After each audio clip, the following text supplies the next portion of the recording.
والعاقبة للمتقين ولا عدوان إلا على الظالمين والصلاة والسلام على من لا نبي بعده سيدنا وحبيبنا وقدوتنا محمد صلوات الله عليه وعلى آله وصحابته والتابعين لهم بإحسان إلى يوم الدين وبعد. سبحانك لا علم لنا إلا ما علمتنا إنك أنت العليم الحكيم. اللهم علمنا ما ينفعنا وانفعنا بما علمتنا وزدنا ولا تنقصنا وانصرنا ولا تنصر علينا بعوزتك يا أرحم الراحمين. فيا أيها السادة الأعزاء أقرأ عليكم تحية الإسلامية ألا وهي السلام عليكم ورحمة الله وبركاته.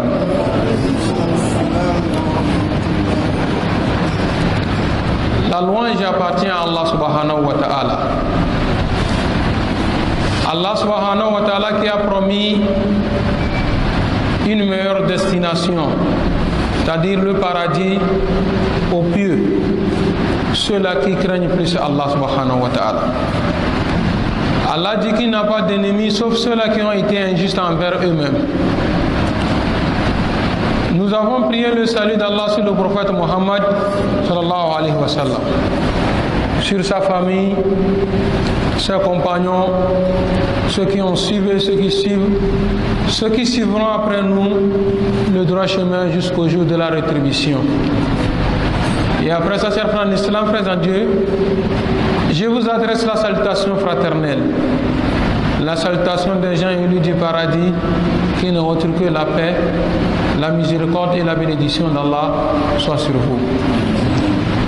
Et après ça, Inch'Allah, hier, nous étions arrêtés au verset où Allah subhanahu wa ta'ala nous disait à propos des associateurs, des hypocrites, des mécréants, lorsqu'ils seront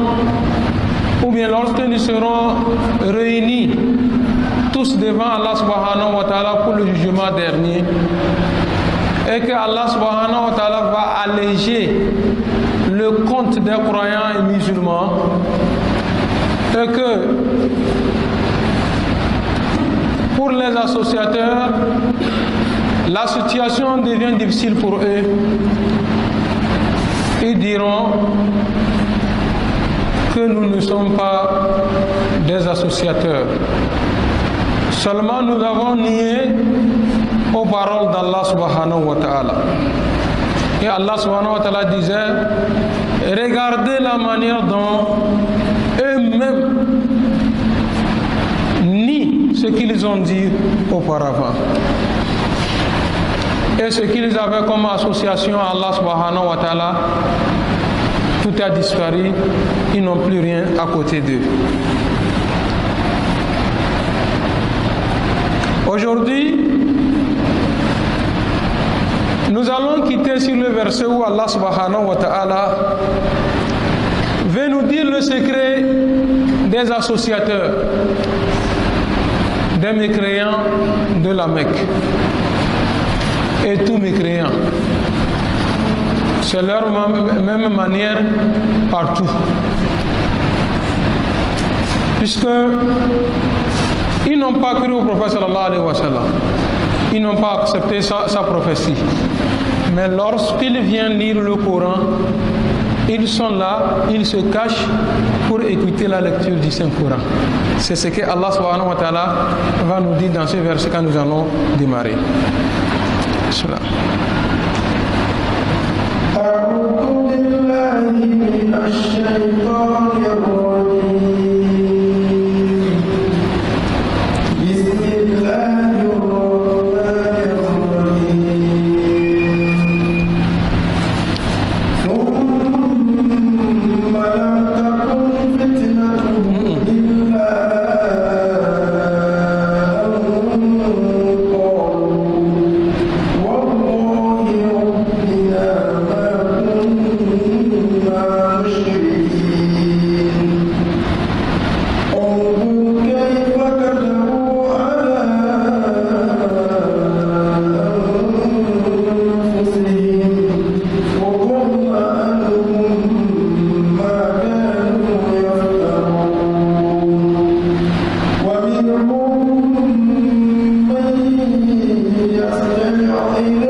Aujourd'hui, nous démarrons sur le verset où Allah subhanahu wa ta'ala dit وَمِنْهُمْ مَنْ يَسْتَمِعُ إِلَيْكَ.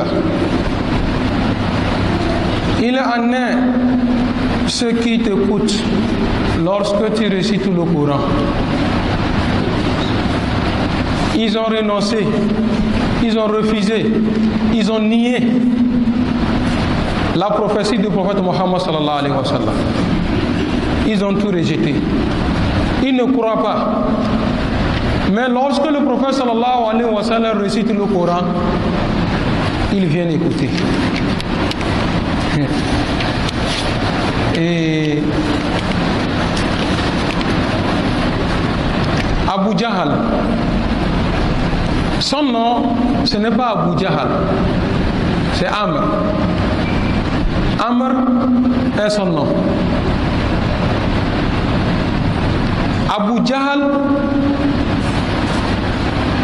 c'est un nom qu'on l'a attribué pour ce qu'il est. Abu Sufyan, en ce moment, lui aussi n'était pas encore musulman. Il y avait un troisième dont j'ai oublié le nom. Non. Lui, il est jeune parmi eux. La nuit, quand le prophète sallallahu alayhi wa sallam se réveille pour prier, Abu Jahal tourne de ce côté, il se cache, il quitte la maison sans que quelqu'un le voie. Il se cache venir coller au mur. Il écoute la lecture du Coran. Abu Sufyan, la même chose. Le troisième aussi, la même chose. Chacun faisait son malin dans son coin. Y'a écouté. Ils vont venir la nuit. Ils sont debout comme ça en train d'écouter le Coran. Jusqu'au petit matin, à salatu khayr min an-nawm, avant de retourner à la maison. Mais ils ne croient pas. Comment quelqu'un écoute le Coran et il ne croit pas? Nous allons voir ça en bas. Qu'est-ce qui s'est passé?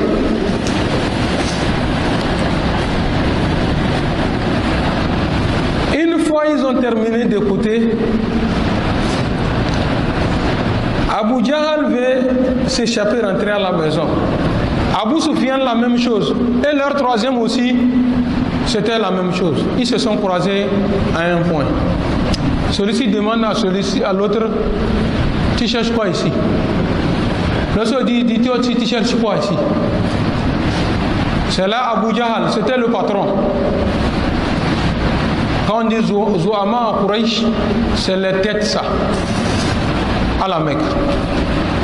Il a dit à Abu Sufyan et l'autre, à partir d'aujourd'hui, que personne ne vienne encore écouter le Coran. Un point, un trait. Il a interdit à lui-même et aux autres. Allez, tout le monde est rentré. La nuit est arrivée, la même heure. Abu Jahal dit que je vais faire un petit malin pour la réécouter. Abu Sufyan aussi dans son coin, il va faire petit malin pour aller écouter. Le petit aussi dit que bon, peut-être ils ne seront pas là. Moi aussi je vais aller écouter. Tous les trois sont là-bas. Tous trois sont déjà là-bas. Chacun dans son coin. Parce que chacun s'est décidé où il va s'arrêter. Alors, Abu Jahal veut s'échapper. Abu Lahab veut s'échapper. Abu Sufyan veut s'échapper. Le petit aussi. Allez, là voilà, nez à nez. À un autre point encore. Celui-ci demande à l'autre, tu cherches quoi ici? Abu Jahal disait, je ne vous ai pas interdit de venir ici. Et l'enfant aussi demande, si tu nous as été, toi tu cherches quoi? Et bien, il faut qu'on va faire attention. Hein. C'est quelqu'un que nous avons déjà refusé. Si les autres ont su que c'est comme ça, nous verrons l'écouter, ce serait une honte pour nous. dispersez-vous. Tout le monde est parti. Le jeune en question, wallahi, il n'était pas à l'aise. Il est quitté aller chez Abu Sufyan. Abu Sufyan dit oui. La parole que le prophète lit là, qu'est-ce que tu as vu? Et Abu Sufyan l'a dit que sincèrement, wallahi, je sais que ce qu'il dit là ne vient pas de lui. Dans sa lecture, il y a des phrases ou des mots qu'il dit, je comprends directement ce qu'il dit. Il y a d'autres que je ne sais pas ce qu'on fait allusion. Sinon, sincèrement parlant, c'est véridique. L'enfant dit donc merci, j'ai eu pour toi. Il est retourné du côté de Abu Jahal. Il est rentré et dit oh, frère, il dit oui. Ce que hier on a écouté là, Abu Sufyan dit on a écouté quoi? Tu me demandes on a écouté quoi? Abu Jahal. Qu'est-ce qu'on a écouté? Dis-moi. On a écouté quoi? Et l'enfant dit que tu es grand. Un grand ne fait pas ce que tu fais. Là où hier nous on était là. Toi, comme tu veux la vérité, je vais te dire. Abu Jahal dit que wallahi, lui sait intérieurement que lui là, c'est un prophète. Wallah, c'est un prophète. Ce que le prophète sallallahu alayhi wa sallam récite là, ça lui dépasse. Ça ne vient pas de lui. Ça lui dépasse. Et l'enfant lui demande, maintenant pourquoi ne pas le suivre? Il dit, maintenant tu es venu. À la Mecque ici, ce qu'ils ont, on a. Quand les étrangers viennent, ils donnent à manger aux étrangers. Nous donnons à manger aux étrangers. Ils donnent à boire aux étrangers. Nous donnons à boire aux étrangers. Ils logent les étrangers. Nous logeons les étrangers. Jusqu'à nous, notre famille ou bien notre tribu et leur tribu là. C'est comme ça. On dirait les chevaux qui sont en train de faire une course, on cherche le premier. Maintenant que dans leur tribu là, ou bien dans leur famille, un prophète est sorti. À quand nous on va avoir un prophète? C'est la raison pour laquelle je n'accepte pas aujourd'hui et je n'accepte pas demain. Il n'est pas prophète. Vous allez comprendre là-bas qu'il y a l'envie. Le saint prophète sallallahu alayhi wa sallam nous dit que l'envie détruit le bien de la manière dont le feu brûle le bois. Je ne sais pas si je me fais bien comprendre. L'envie, hasada, ça détruit le bien des gens, ou bien entre les gens, la manière dont quand on met le feu à un bois sec, la manière dont le feu brûle le bois sec là, c'est comme ça, l'envie brûle les biens, détruit les biens.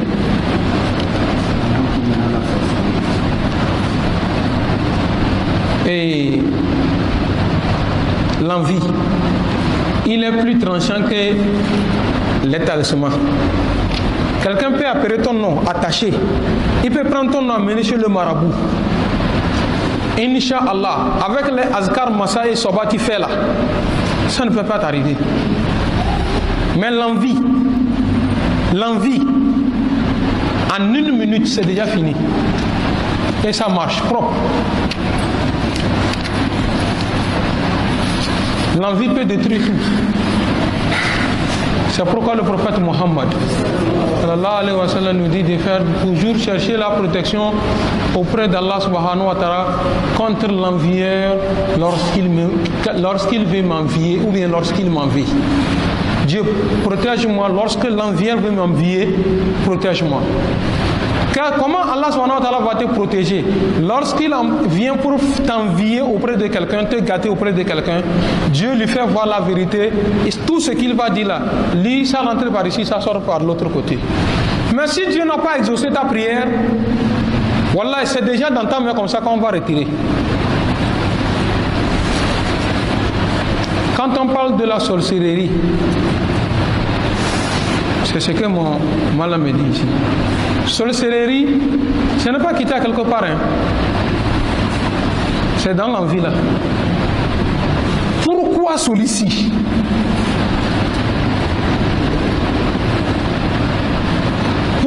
Pourquoi c'est celui-ci? Et quand vous êtes en train d'envier quelqu'un, ce n'est pas lui que vous faites, hein. C'est à Dieu que vous êtes contre. C'est-à-dire, c'est comme Allah subhanahu wa ta'ala a fait mal son choix.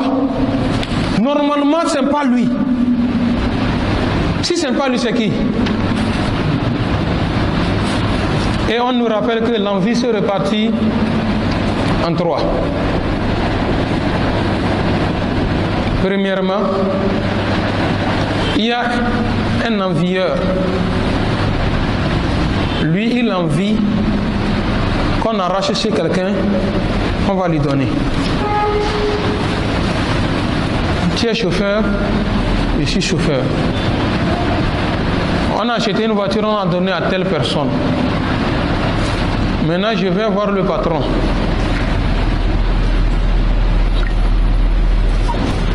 Patron, il a donné la voiture et qu'on dit par jour il donne combien?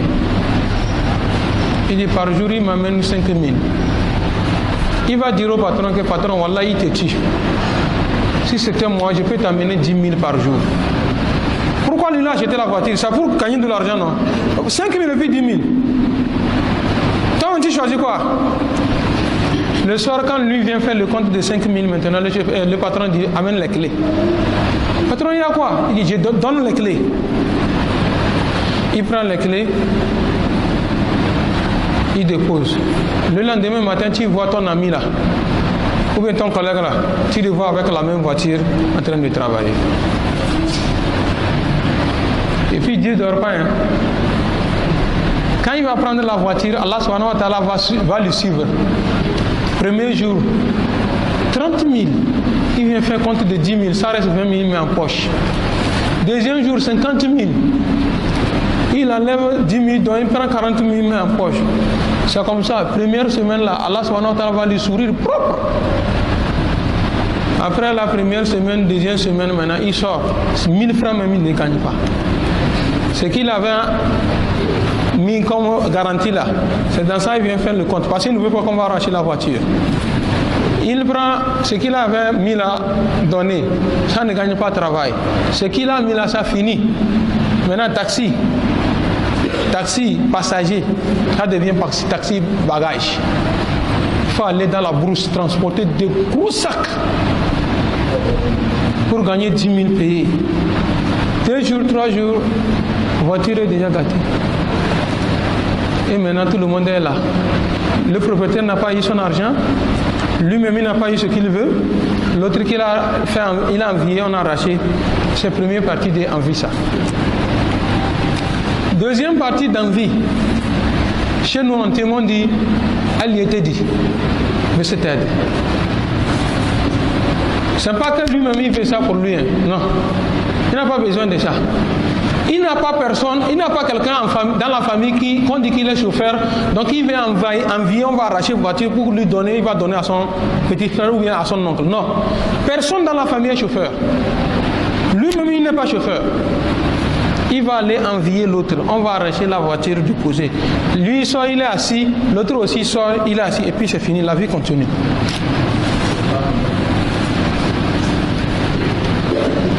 C'est la deuxième partie.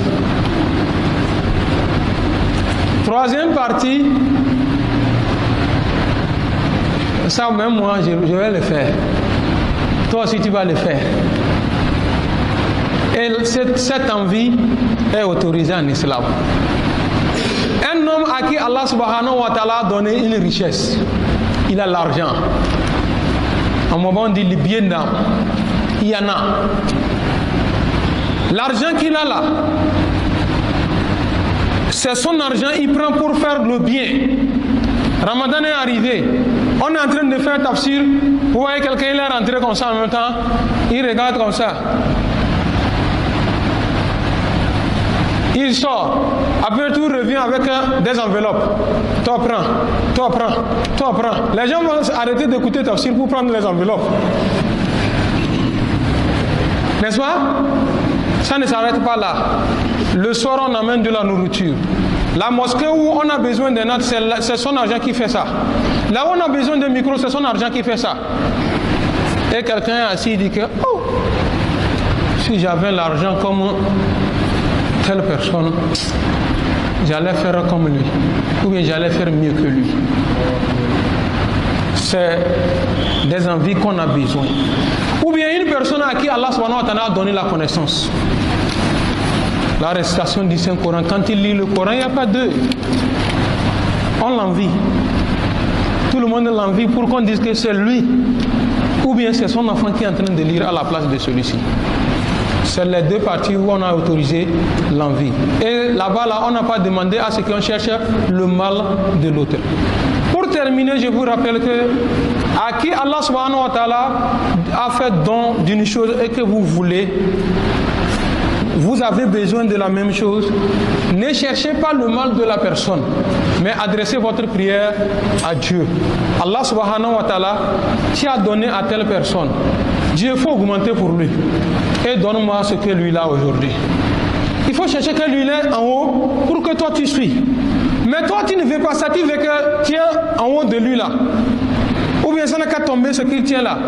Ça va finir dans le néant. C'est pourquoi vous remarquez souvent, quand vous enviez quelqu'un, chaque jour que Dieu fait, il lui fait monter de degré en degré.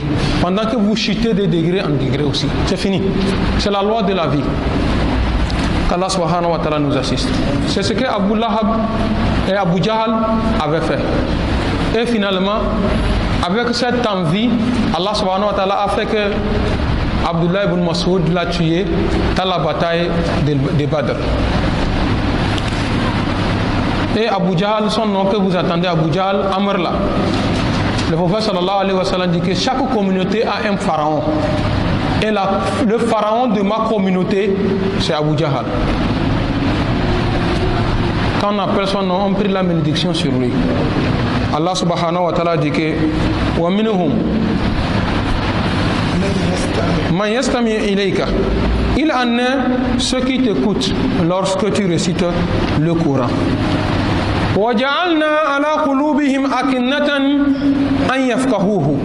Cependant, nous avons entouré de voiles leur cœur. Allah subhanahu wa ta'ala a scellé leur cœur. C'est la raison pour laquelle ils écoutent le Coran. Mais ils ne peuvent pas mettre en pratique. C'est comme aujourd'hui parmi nous. On prêche. On vient chez quelqu'un. On prend la parole de Dieu, on pose. On lui parle. On lui prêche des bonnes paroles pour qu'il revienne à la raison. Pour qu'il revienne à la raison. Vous allez parler tout. Il va dire que ce que vous avez dit c'est vrai, mais quand vous voyez des gens comme ça, il faut savoir que c'est des gens à qui Allah subhanahu wa ta'ala a déjà scellé leur cœur. Allah subhanahu wa ta'ala que وَجَعَلْنَا عَلَى قُلُوبِهِمْ أَكِنَّةً أَنْ يَفْقَهُوهُ. Nous avons entouré de leur cœur un voile. Lorsqu'on parle, ça ne pénètre plus dans le cœur. Et Allah subhanahu wa ta'ala dit que وَفِي آذَانِهِمْ وَقْرًا. Et nous avons mis dans leurs oreilles une profonde surdité. C'est-à-dire quand on parle, ils n'attendent pas. C'est l'oreille qui écoute et transmet au cœur. Et le cœur maintenant va donner aux organes qui vont mettre en pratique. Le cœur est scellé. Les oreilles sont sourdes. On n'entend pas pour dire que le cœur va récupérer et donner à l'organisme. Tout est scellé. C'est pourquoi Allah subhanahu wa ta'ala dit que وَلَقَدْ زَرَعْنَا لِجَهَنَّمَ كَثِيرٍ مِنَ الْجِنِّ وَالْإِنسِ. J'ai préparé un douloureux châtiment, un grand châtiment qui est réservé aux djinns et aux humains. C'est comme si nous avons demandé à Allah subhanahu wa ta'ala pourquoi. Et Allah dit quoi? Lahum qulub la yafqahuna biha. Ils ont le cœur, mais ils ne réfléchissent pas. Walahum azanun la yasma'una biha. Ils ont des oreilles, mais les oreilles là n'entendent pas. Quand on dit ils n'entendent pas, c'est pas quand il y a un bruit, ils n'entendent pas ce bruit là. Non, c'est tout simplement que lorsqu'on vous leur parle de la parole de Dieu, de la crainte de Dieu, ils n'écoutent pas la parole de Dieu pour dire qu'ils vont mettre en pratique. Walahum azanun la yasma'una biha. Walahum ayun la yubsiruna biha. Ils ont des yeux, mais ne voient pas. Ce n'est pas qu'ils ne voient pas pour marcher, mais les yeux là ne les permettent pas de discerner. Ici, Allah subhanahu wa ta'ala parle de quoi? De l'esprit de discernement. Et il a dit quoi? Ulaika kal an'am. Ce genre de personnes, Allah subhanahu wa ta'ala les a comparés aux animaux. Ils sont comme des bêtes. Ils sont comme des animaux. Et Allah subhanahu wa ta'ala s'est pas arrêté là-bas. Il dit que bal hum adal. Ils sont pires que des bêtes. Pourquoi? Il dit que la différence entre l'être humain et l'animal est l'esprit de discernement.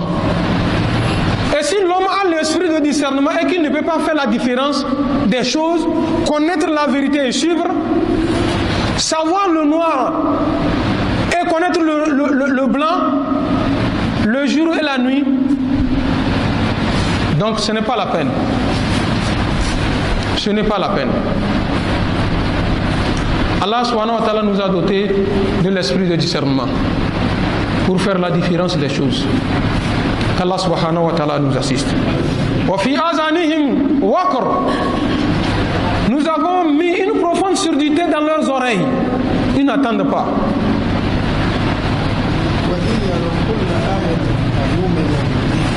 Wa in yaraw kulla ayatin la yu'minuna biha. ما رأوا من الآيات والحجة بينات لا يؤمنوا بها. Lorsque nous envoyons nos signes, nos preuves, voilà un signe qui prouve que, ou bien qui prouve la grandeur d'Allah. Voilà une preuve qui prouve que celui-ci vraiment c'est un prophète. Ils ne croient pas. Ils ont demandé aux prophètes. Ceux qui sont venus avant nous ont demandé à leurs prophètes. Comment aussi notre prophète Muhammad sallallahu alayhi wa sallam, à son arrivée, ils ont demandé à voir la lune qui est divisée.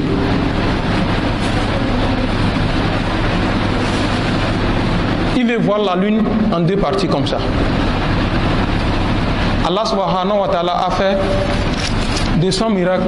Le prophète sallallahu alayhi wa sallam a demandé à Allah subhanahu wa ta'ala, Dieu, il faut diviser cette lune-là en deux pour que les gens là me croient. Ils sont debout comme ça, ils ont vu la lune est divisée en deux. Wallahi, la première des choses qu'ils vont dire, il dit que Sahara ayunna. Il nous a fait la magie. Ça là, c'est la magie. Il a mis de la magie dans nos yeux. C'est pourquoi nous voyons la lune à deux. C'est ça pas arrêté là-bas. Voilà, ils ont demandé, attendons, il y a des gens qui vont sortir de la Syrie, de la Palestine, etc. pour venir aujourd'hui. Quand ils vont arriver, nous allons leur demander, est-ce qu'ils ont vu ce que nous avons vu? Et effectivement, ils ont entendu. Quand les gens là sont arrivés, ils les ont interrogés. Est-ce que chez vous aussi, vous avez vu la lune là divisée en deux? Ils ont dit oui. Qu'est-ce qu'ils ont dit que donc sa magie là s'étend jusqu'à toute l'humanité. C'est pourquoi Allah subhanahu wa ta'ala dit que wa in yaraw kull ayatin la yu'minuna biha. N'importe quel signe vous amenez, ils ne vont pas croire. Et quand quelqu'un veut croire, quand vous lui dites seulement Allah a dit, le prophète a dit, il le croit. Regardez celui-là qui est venu voir le prophète Muhammad sallallahu alayhi wa sallam. Il dit, Ya Rasulallah, prophète, je veux te croire, mais c'est impossible pour moi de te croire directement sans preuve. Je veux un signe de la prophétie sur toi. Il dit, qu'est-ce que tu veux? Demande-moi. Il dit que l'arbre qui est là-bas là, l'arbre qui est planté là-bas là, je veux que tu vas demander à l'arbre de marcher, de venir devant toi, avant que je vais croire que tu es prophète. Le prophète sallallahu alayhi wa sallam l'a dit, c'est tout. Il dit oui. Va dire à l'arbre là que moi, le prophète Muhammad sallallahu alayhi wa sallam, je l'appelle.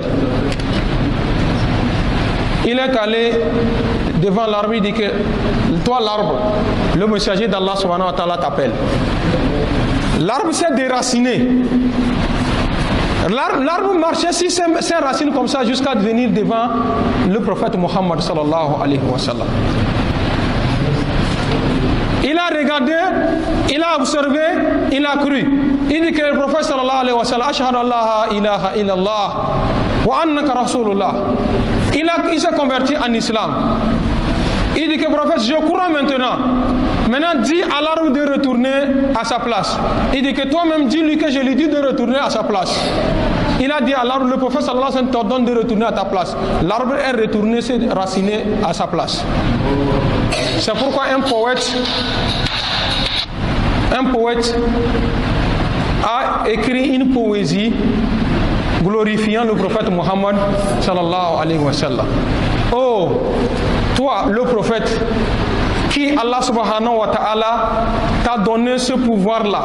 Lorsque l'homme est venu te demander que l'arbre se déplace envers toi, et l'arbre s'est déplacé devant toi sans pied, mais l'arbre n'a pas de pied pour marcher, mais l'arbre s'est déraciné en marchant sur son tronc pour venir devant toi, le prophète sallallahu alayhi wa sallam. Si celui qui veut croire en un seul signe, alhamdulillah, ça suffit pour qu'il croit. Mais quand quelqu'un n'est pas croyant, vous pouvez tout faire. Là où il est, c'est là. Qu'Allah subhanahu wa ta'ala nous éloigne de cela. Chers frères en islam, le plus souvent, les gens ont tendance ou bien ont des remarques comme si le prophète Muhammad sallallahu alayhi wa sallam n'avait pas de miracles. Wallah, beaucoup de miracles sur le prophète Muhammad sallallahu alayhi wa sallam. Mais Allah subhanahu wa ta'ala a dit que lorsqu'on te demande sur un miracle, si on te demande sur des miracles, de montrer des miracles, dis-lui seulement que le Coran est mon miracle. Le Coran renferme tous les miracles. Le Coran renferme tous les miracles. Et puis ça c'est petit. Inch'Allah, si le moment où nous sommes arrivés, où nous allons arriver, c'est ça qu'on appelle Moujizat Rasoul. Les miracles du prophète Muhammad sallallahu alayhi wa sallam. C'est énorme, on ne peut pas dénombrer. On ne peut pas compter. C'est à quel côté, de quel tort, parmi tous les prophètes, quel prophète a mis pied là où le prophète sallallahu alayhi wa sallam a mis pied?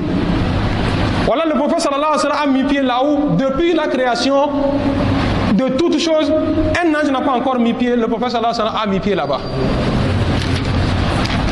Lorsque l'ange est venu lui faire Isra wal Miraj, ils sont arrivés au deuxième ciel, l'ange l'a déposé, Jibril l'a déposé, il dit que bon, c'est ma limite ici, continue. Il dit que comment un ami peut faire ça à son prochain?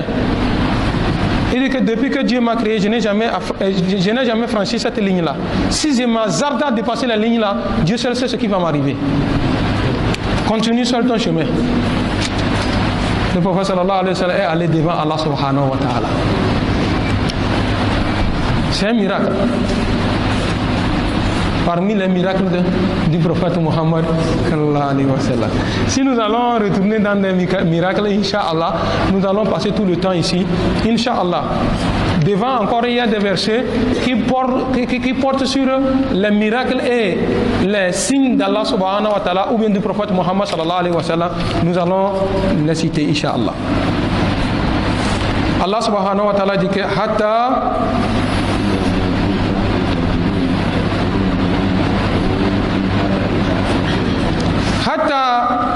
iza ja'uka yujadilunaka, jusqu'à ce que les gens là, ils vont venir auprès de toi, ils se rapprocheront de toi,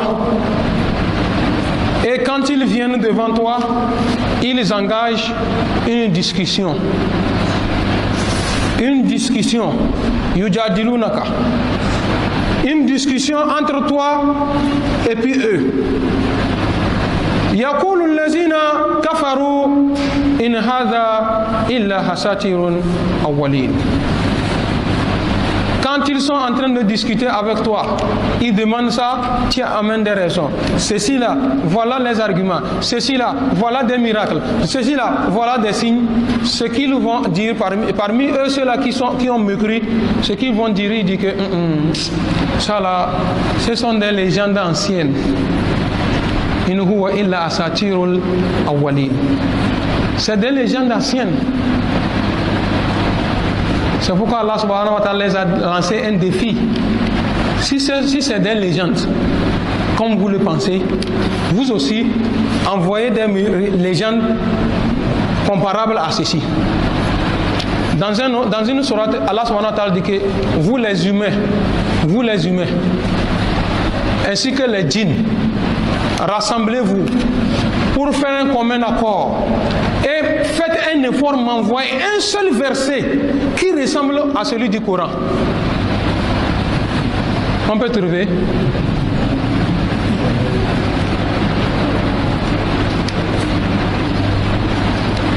Allah subhanahu wa ta'ala fait susciter dans chaque communauté un prophète. Quand il veut venir, Allah subhanahu wa ta'ala lui donne des miracles qui sont supérieurs à leurs miracles sur quoi il compte. En Arabie Saoudite, il comptait sur la poésie. Nazm Qasida. Ils savent comment ranger la poésie, les rimes et les vers. Ceux qui connaissent les choses de la poésie. Quand un arabe te classe les rimes dans une poésie, tu vas rester calme.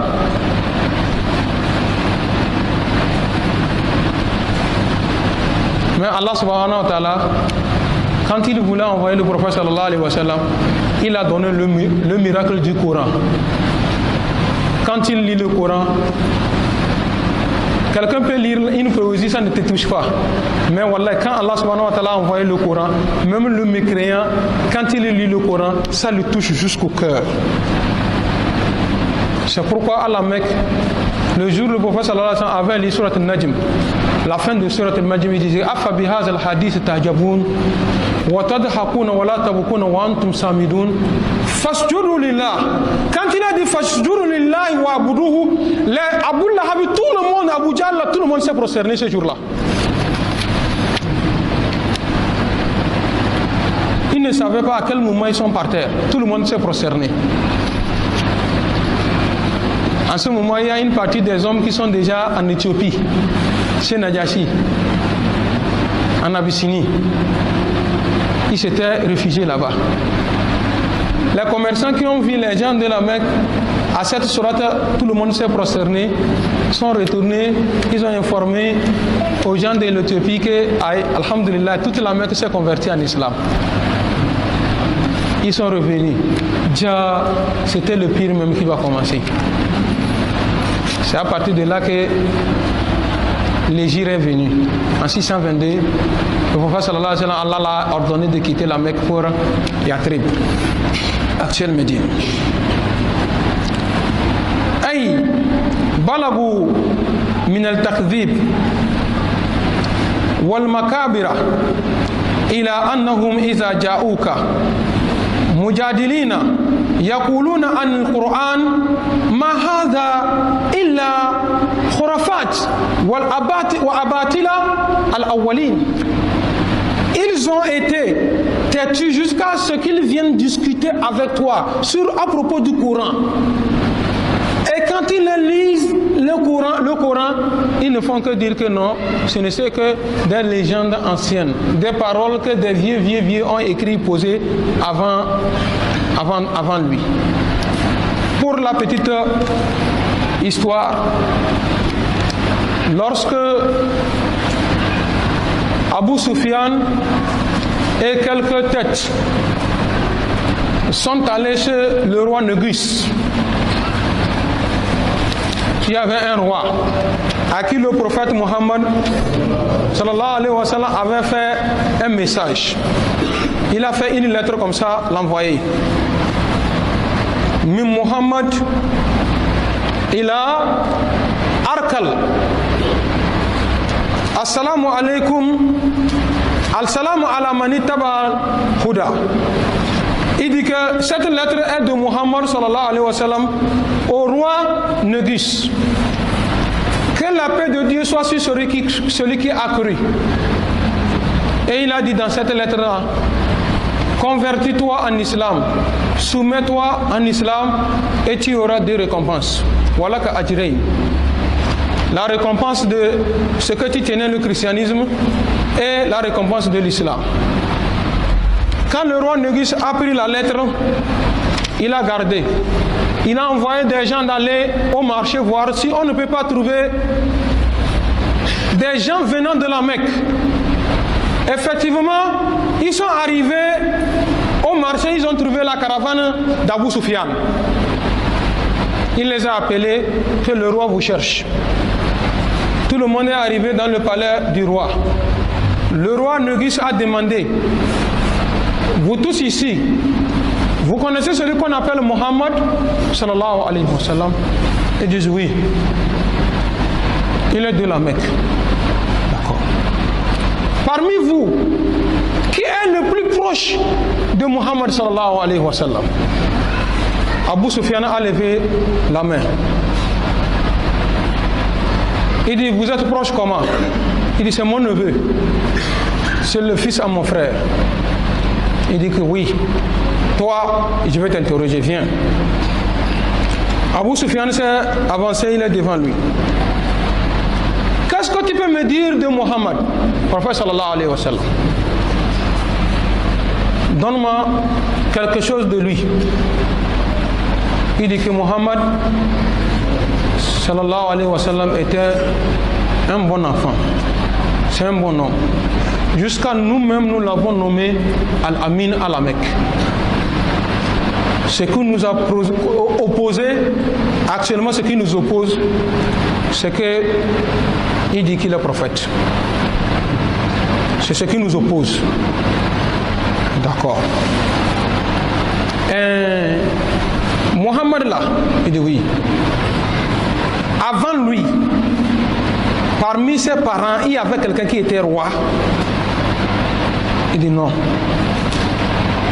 Il n'y avait pas un roi. Lorsqu'il vous parle, il vous demande à faire quoi? Il nous dit d'abandonner l'adoration de nos idoles et d'adorer le Dieu unique. D'accord. Quand il vous appelle, qui est-ce qui les suit? Il dit que parmi nous, c'est les pauvres seulement qui suivent. Les riches refusent. D'accord. Et ceux qui rentreront en islam là, vous les laissez? Il dit non. On persécute d'autres. Il y a d'autres même qu'on a déjà tués. On a frappé d'autres, d'autres ont fui le pays. Il dit d'accord. J'ai noté. Mais malgré ce que vous les faites là, vous persécutez les gens. Ils ont cessé de lui suivre ou bien le nombre augmente. Il dit chaque jour que Dieu fait, le nombre augmente. Il dit d'accord. J'ai noté. Entre vous, il y a souvent la guerre. Il dit oui. On a déjà fait des combats. Dans ces guerres, victorieux. Et dit souvent il est victorieux, souvent nous sommes victorieux. Ah d'accord, j'ai noté. C'est beaucoup de questions qu'il a posées à Abu Sufyan. Il a répondu, il a fini ces questions. Il dit que si j'étais demandé si dans sa famille il y avait des rois ou pas, c'est tout simplement, je voulais savoir s'il y avait des rois. Donc il est en train de convoiter la royauté de ses aïeux. Et tu m'as dit qu'il n'est pas roi. Là, c'est un premier signe de la prophétie. Je t'ai demandé si les gens acceptent de se convertir là, sont des pauvres ou bien des riches. Tu m'as dit c'est des pauvres. Dit que tout prophète qui est véritablement envoyé par Allah subhanahu wa ta'ala, quand tu regardes autour de lui, tu ne vois pas un riche. C'est des pauvres qui sont nombreux auprès de lui. Les riches sont peu. La preuve, regardez-vous. Vous avez vu les riches ici?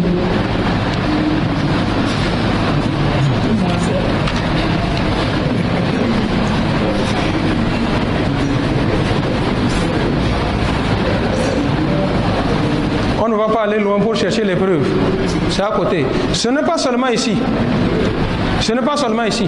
Allez-y dans les autres mosquées. Sillonnez tout le Togo. Partout dans le monde vous allez, c'est la même chose. Ils sont peu, ceux-là qui ont le temps d'écouter la parole de Dieu. C'est la loi de la nature. Il dit que tout prophète véritablement envoyé par Allah subhanahu wa ta'ala, c'est seulement les peuples qui l'entourent. Et je t'ai demandé si vous les laissez, ceux-là qui se convertissent. Il dit que chaque fois quand ils se convertissent, nous les persécutons. Mais malgré ça, le nombre ne fait qu'augmenter. C'est ça la religion de Dieu. Chaque fois, malgré qu'on est en train de punir les gens, lorsqu'on jette un mal sur cette religion, c'est en ce moment que la religion la prend plus de force. Vous prenez un exemple, non? Lorsque on a commencé par faire la caricature du prophète Mohammed sallallahu alayhi wa sallam, et puis il y a eu problème là. Vous n'avez pas remarqué que c'est en ce moment-là que les gens se sont convertis plus en islam? Bon, laissez tout. En France, on ne parle pas. Il y a une ville de la France, 90% de musulmans. Une ville de la France. Je ne vais pas loin. Vous avez vu l'année où Corona a commencé, on a fermé les mosquées. On a interdit aux gens de faire tafsir et de faire la prière dans les mosquées. Wallah, c'est cette année-là, j'ai converti des gens en islam. Wallah, je ne connais pas les nombres. Je vous jure au nom de Dieu.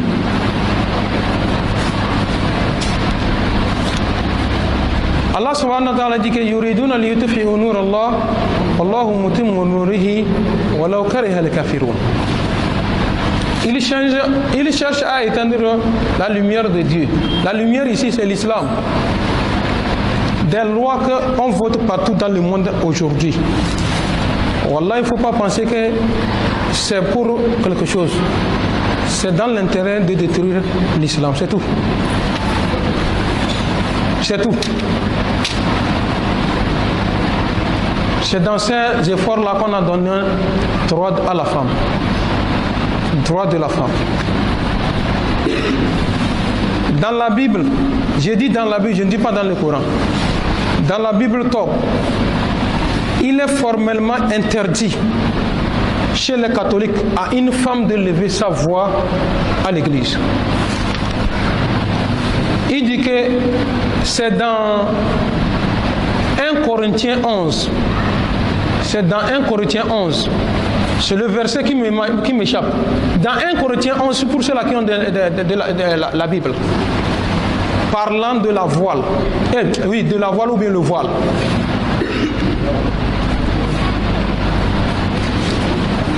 Le voile. La voile, c'est chez le bateau, ça. Pour le bateau. Parlant du voile, ils ont parlé que le voile, le port du voile est obligatoire pour une femme. À la fin de ces versets-là, il dit que jugez-vous en même. Est-il logique qu'une femme prie son Seigneur la tête nue. Et il dit quoi? À cause des anges, elles doivent porter une marque de prospérité sur leur tête.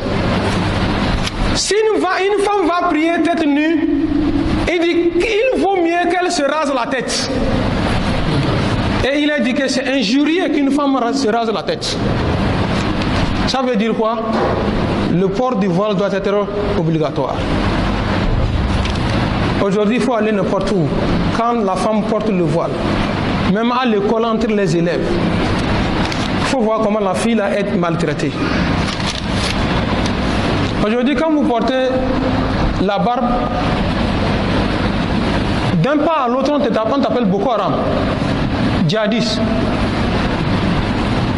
C'est ce qu'on t'appelle, on t'attribue, on te décourage. On te décourage. Alors que tous les prophètes véritablement envoyés par Allah subhanahu wa ta'ala ont porté la barbe.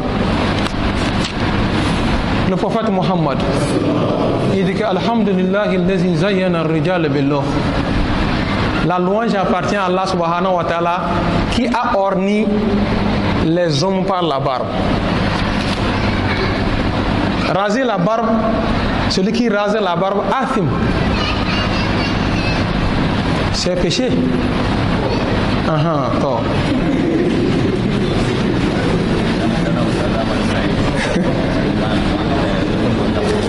Non.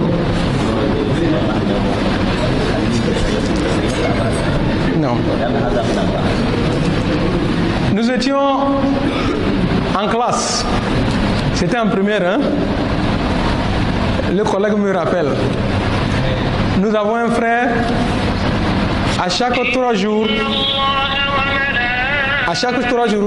il rase la tête et la barbe. Chaque temps, il rase la barbe. Il vient à l'école. Nous, entre nous les élèves, nous sommes en train de lui parler. Ah bah, il rase, il faut laisser. Laisse. C'est bon, c'est joli à voir avec toi. Chez Amasaïd, celui dont nous sommes assis à sa place ici, que le Tout-Puissant l'agrée dans son paradis. Chez Amasaïd dit que Halil, laissez-le. Laissez-le. C'est lui-même qui va se fatiguer et laisser. Parce que c'est la loi de Dieu. C'est Dieu qui a mis ça là-bas. Il peut tout faire. Il va venir toujours. À un moment donné, c'est lui-même qui va laisser. S'il n'est pas encore mort. Allahu Akbar. Donc tout ça là, c'est des choses que les gens ont fait pour contredire l'islam. Et puis ceux-là qui ne comprennent pas vite, ou bien qui ne voient pas loin, disent « Oh, alhamdulillah, oh maintenant, voilà. » Le prophète Muhammad sallallahu alayhi wa sallam dit « Apprenez à vos enfants à faire la prière à l'âge de 7 ans. À 10 ans, s'ils ne prient pas, il faut les frapper. On vous a levé la loi, on ne frappe pas l'enfant. » Et puis tout le monde est conscient. Depuis l'année, on a dit on ne tape plus l'enfant. Regardez notre école. Regarde ce que l'étude est devenue aujourd'hui. Jusqu'à même les élèves, il y a des élèves qui tiennent l'école de leurs professeurs. Vous voyez, on a mis l'école à genoux.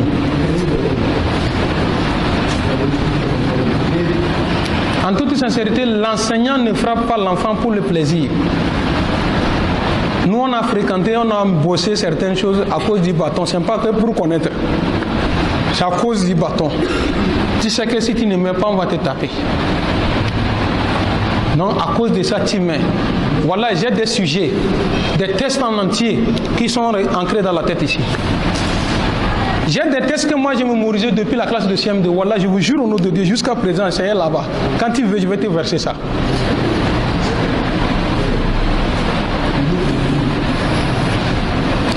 L'histoire géo, en classe de 3e, c'est le programme le plus vaste. Je vous jure au nom de Dieu, Dieu est mon témoin. J'ai un ami, il n'est plus ici, Armian. Si un jour vous êtes avec lui, posez-lui la question. Wallah, à cause de la crainte de bâton, j'ai mémorisé l'histoire géo, du premier chapitre au dernier chapitre. Histoire géo de 3e, classe de 3e. Je vous jure au nom de Dieu. À cause du bâton. Et les messieurs là, ils ont été comme ça. Il faut voir aujourd'hui l'enfant. En terminale, voilà, donne-lui la craie comme ça, qui dit une courte phrase. et tu vas voir ce qui va se passer. Aujourd'hui, vous voyez ce qui est en train d'arriver, non? Maintenant, on nous dit que système APC. Vous voyez ce qui se passe? L'enfant n'a qu'à écrire seulement le son et on lui donne. Il y a le professeur, non?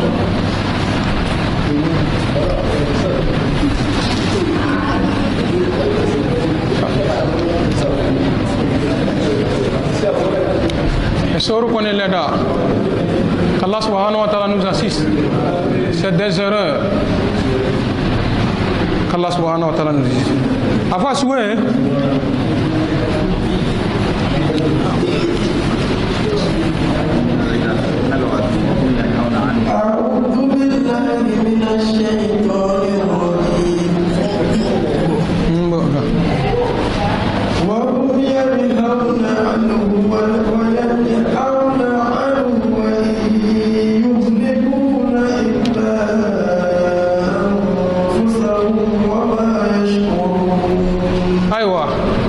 Allah subhanahu wa ta'ala dit وَهُمْ يَنْهَوْنَ عَنْهُ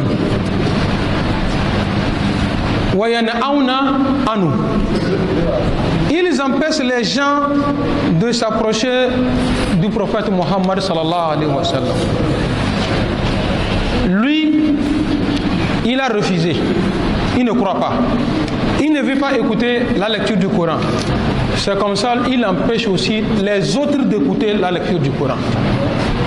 C'est ça, Allah subhanahu wa ta'ala nous dit que Wohum, les koufars, les mécréants, les hypocrites, yanhauna anhu, ils empêchent les gens de s'approcher de lui. Et ça n'écarte en eux-mêmes s'écartent de la lecture du Coran. C'est comme dans une autre sourate, Allah subhanahu wa ta'ala dans un verset il dit que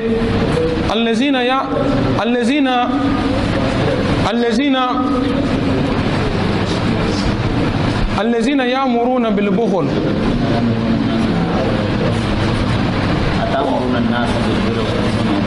الذين يأمرون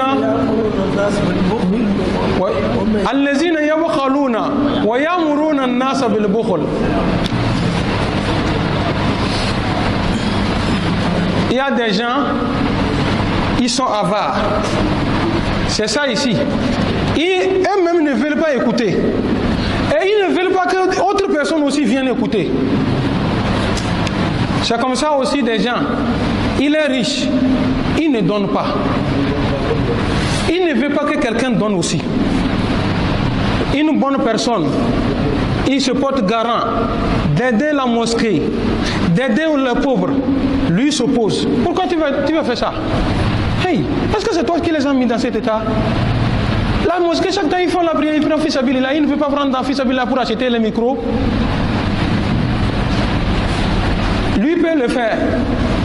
Mais Wallah, il ne le fait pas. Le prophète Mohammed, Allah nous dit que Ista'inu ala kada'il hawaïj bi izzatin nafs fa inna kullu umur mahsud fa inna kullu umur فإن كل النعمة محسود. Il dit que chaque bien que vous voulez faire, ou bien quand vous cherchez vos biens, vous cherchez à faire un bien, faites ça. Ista'inu ala qadahi hawaïj bi kitman. Cherchez vos vœux en cachette. Fa inna kullu ni'ma mahsud. Parce que chaque bien a son envieur. Lorsque vous voulez effectuer le pèlerinage à la Mecque, il y a des gens qu'il ne faut pas dire, informer. Voilà, tout à l'heure, il va te décourager. Tout à l'heure, il va te décourager.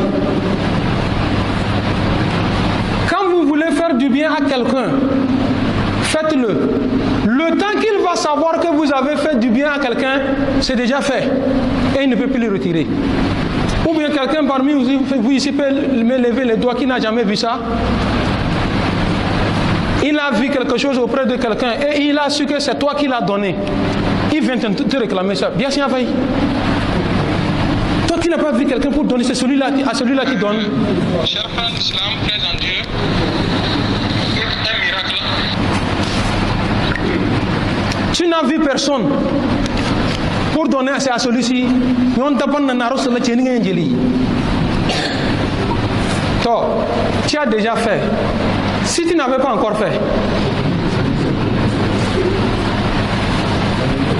c'est pour cette raison que tout ce que vous voulez faire et ce que je vous dis en toute sincérité, ça ne sort d'ailleurs, hein, dans votre famille d'abord il faut commencer. En famille, il y a des gens même qui sont contre ça. Bon, laisse la famille. Si vous êtes avec vos femmes, faites des efforts pour connaître les femmes avec qui vous êtes. Voilà, ta femme même peut t'empêcher de faire du bien. Et à chaque fois quand vous faites du bien, vous êtes récompensé. C'est pourquoi Allah subhanahu wa ta'ala dit que inna min azwajikum wa awladukum aduwan lakum fa'zaruhum. Parmi vos femmes, il y a d'autres, c'est leurs enfants. Il y a d'autres, c'est leurs enfants. Il veut faire un bien, l'enfant va l'empêcher de le faire. D'autres, c'est leurs femmes. Et si tu connais que ta femme c'est comme ça, elle est, fais attention. Il y a même des familles, il y a même des hommes, quand il veut faire du bien à ses pères et mères, il faut d'abord aviser sa femme. Si elle est d'accord, ça marche. Si elle n'est pas d'accord, ça reste. Ses parents.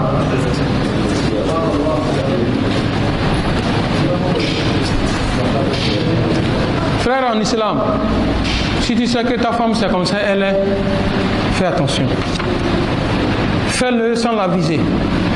Il y a aussi des femmes, elles ont un bon cœur, mais n'ont pas gagné un bon mari.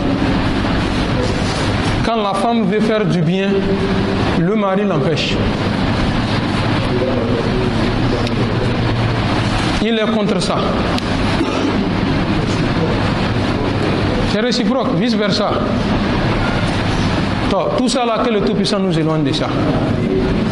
Frères en islam, ils ne veulent pas que les autres viennent écouter le prophète sallallahu alayhi wa sallam.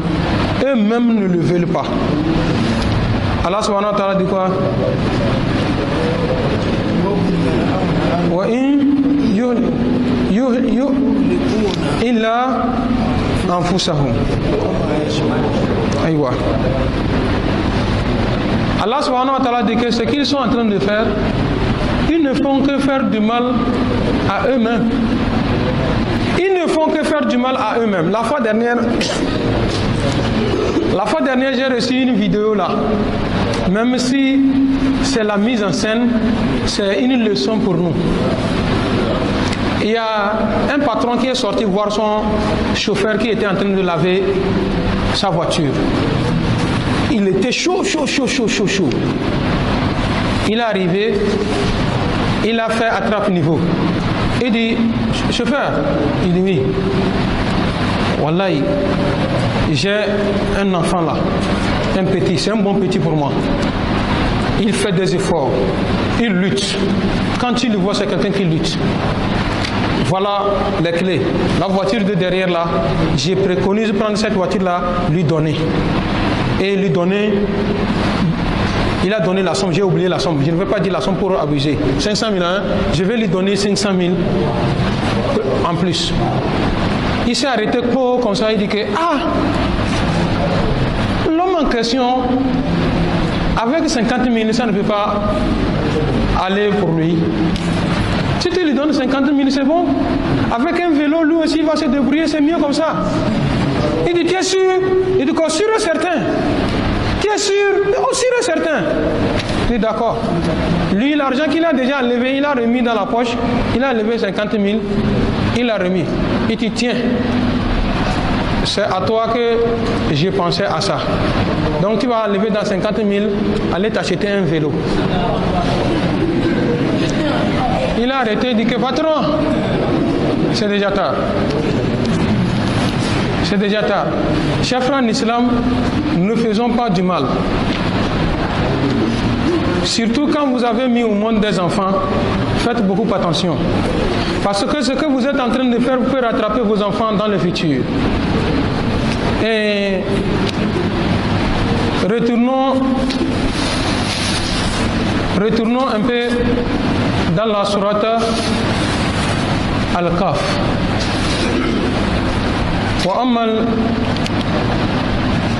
وأما الجدار فكان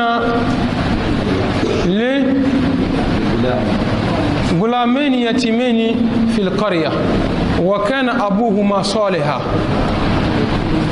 Dans Surat Kaf, Surat la caverne, lorsque Moïse et Hidr ils sont venus dans un village, c'est des gens pervers, des gens méchants. Ils ont refusé de leur donner à manger, ils ont refusé de leur donner à boire. Ils voulaient partir. Hidr dit à Moïse, arrêtons, nous allons réparer le mur là. Et Moïse disait que comment nous allons réparer ce mur là alors que nous sommes venus, les gens d'ici là sont méchants, ils ne nous ont pas donné à manger ni à boire. Comment nous allons faire du bien pour les donner? Et c'est là Moïse dit, Hidr disait à Moïse que ce que tu me vois faire là, le mur en question, c'est pour 2 orphelins. Leur grand-père était une bonne personne. Et les gens là sont pervers. Le grand-père, leur père avant de mourir, avait enterré leur trésor sous le sol.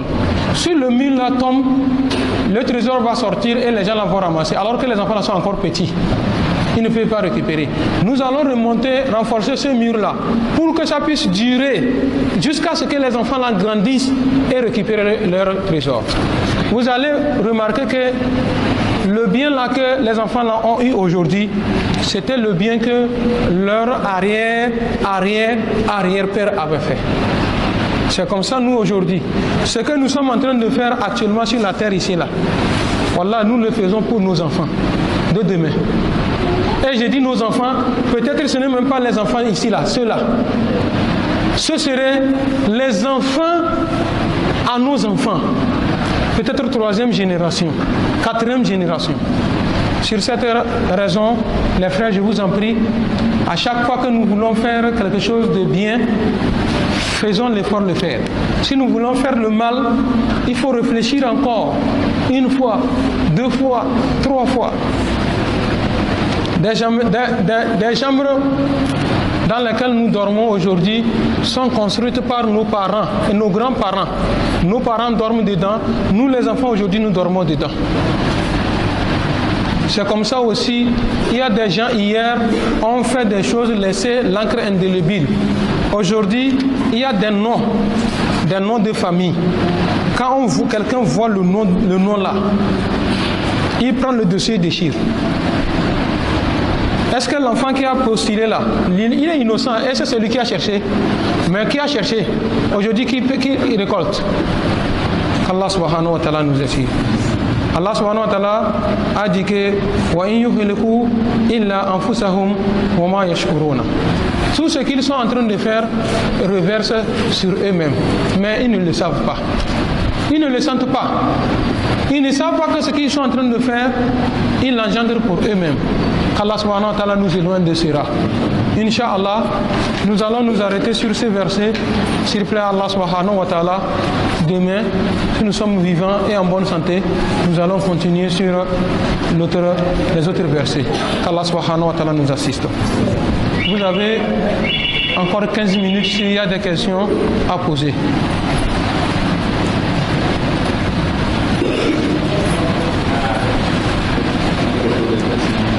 Non.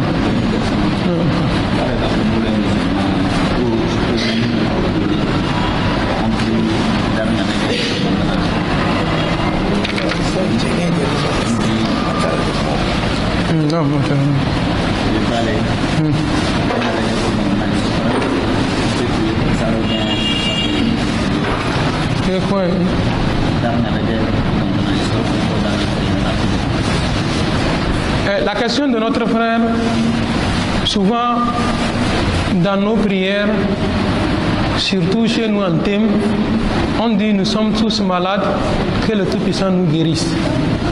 Est-ce qu'il est logique de prier de cette façon? Et la meilleure des choses des prières est qu'on dise que ceux qui sont malades, que le Tout-Puissant les apporte une prompte guérison. Nous qui sommes là, si nous sommes en bonne santé, que le Tout-Puissant augmente. Si nous sommes malades, Allah subhanahu wa ta'ala nous donne la santé. Parce que si nous nous considérons comme malades, ça rentre dans ce que nous appelons kufr ni'ma. C'est comme nous ne reconnaissons pas que Allah subhanahu wa ta'ala nous a fait santé. Nous sommes en bonne santé. Donc prier de cette façon, c'est meilleur. Qu'Allah subhanahu wa ta'ala nous assiste. Deuxième question.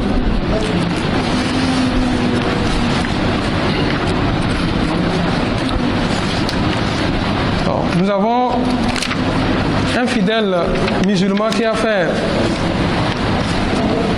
quelques photocopies.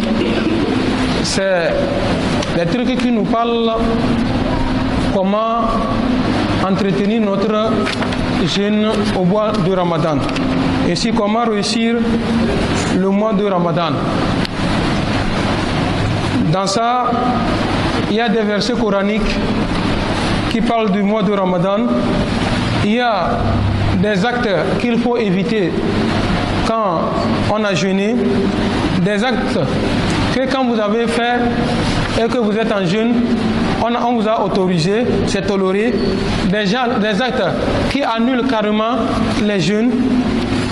Il y a aussi les jeûnes interdits. Quel genre de jeûne l'on ne doit pas faire? Les doigts de rupture. La tradition de quelques versets, ainsi de suite. Il a fait ça volontairement, qu'on n'a qu'à partager aux fidèles musulmans. Nous prions Allah subhanahu wa ta'ala, il connaît son intention avant de faire cette œuvre-là, que le Tout-Puissant l'exauce et que le Tout-Puissant le rende au centuple. Frère, il faut partager ça.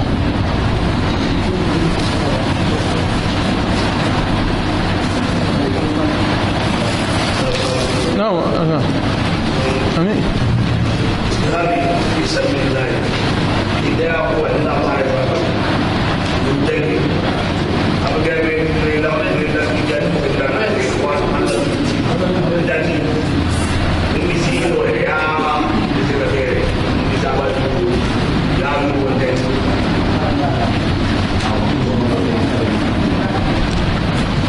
Les frères posent la question de savoir, quand on parle du djihad, le combat dans le sentier de Dieu, c'est fini ou bien ça continue? Et il a donné l'exemple, vous êtes musulman. Vous êtes musulman. On vous menace dans votre religion. Vous pouvez vous lever et combattre. Je dis non. Non. Mais nous avons un combat qui est plus tranchant que tout. C'est pourquoi souvent vous remarquez quand une situation se chauffe, on demande aux musulmans de faire al-Qunut, la prière, une invocation dans la prière. Ça réussit. Ça réussit. Notre combat, c'est de faire l'effort, tenir fort sur ce dont on veut nous arracher. C'est tout ce que nous pouvons faire. Mais si on dit qu'il y a encore le combat, nous avons menti. C'est ce que les gens font dans les pays sahéliens et consorts comme ça. Vous voyez comment les gens font? Tout un village, on tire, on tue tout le monde. On dit djihad. Peut-être on va vous dire que c'est un secte islamique. Les ansordines, les djihadistes, des bons noms comme ça, on prend attribués aux mauvais actes. Donc nous,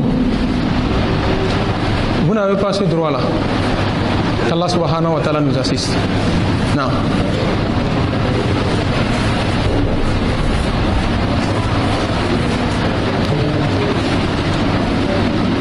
ثبتنا على الإيمان وتوفنا مع الأبرار يا ذا الجلال والإكرام اللهم اهدنا فيمن هديت وعافنا فيمن عافيت وتولنا فيمن توليت وبارك لنا فيما أعطيت وقنا واصرف عنا شر ما قضيت فإنك تقضي بالحق ولا يقضى عليك وإنه لا يزل ما واليت ولا يعز من عاديت تباركت ربنا وتعاليت ولك الحمد يا الله على ما قضيته ولك الشكر يا الله على ما أنعمت به أوليته نستغفرك ونتوب إليك نستغفرك ونتوب إليك اللهم يا ربنا عيد علينا رمضانا أواما عديدة اللهم تقبل صلاتنا وتقبل صيامنا وتقبل دعاءنا بعوزتك يا أرحم الراحمين اللهم اغفر ميت المسلمين الذين شهدوا لك بالوحدانية وللنبيك بالرسالة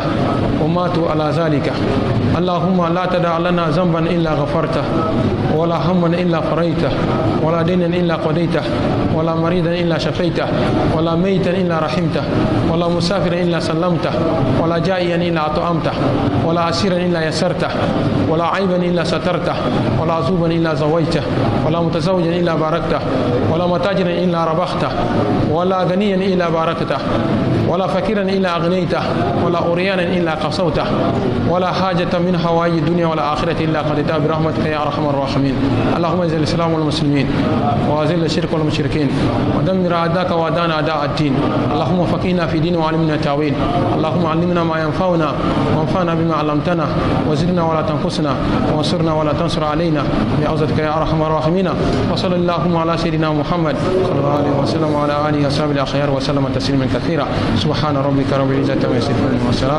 وسلام على المرسلين والحمد لله رب العالمين.